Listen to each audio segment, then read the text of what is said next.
In this video, we are going to see how we can easily resolve this issue that whenever you're trying to play any particular game, it shows you this error message or the window that says ask your parent. To join this experience, you need parent permissions. Here's a quick fix for you. First of all, you head over to the browser and open roblox.com. From here on the top right hand corner, click on this gear icon and click on the settings. Now, once you choose settings, first of all, you get to the account info, and under here, the age group is already checked and it is set to 21 plus. But let's say that yours is not properly set and you want to adjust that. You click on the edit sign next to the birthday and you adjust your birth date.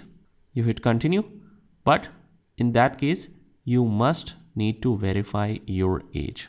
So verify with an ID or something else so that you can use it. So this only works if you haven't set the proper age and you set it according to your age, and it will ask you and confirm you again, and then it should work. The other method could be just go to settings and click on settings again and click on the privacy and content restrictions and click on the content majority. Now, if it is set to minimal, it may contain occasionally mild violence and light unrealistic blood and occasional mild fear.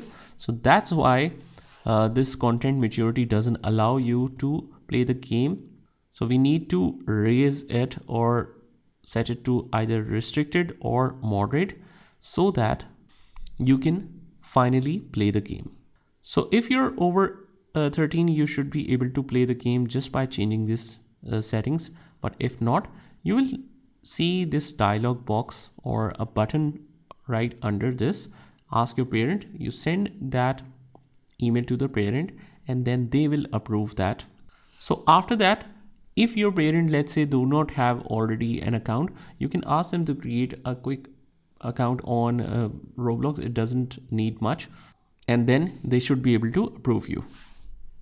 So they will either upload the ID details or credit card details, and then they should get the option to link the child's account. So that's pretty much it, guys. I hope you found this video helpful, and if you did, hit the like button and subscribe to our channel, and I will see you in the next one.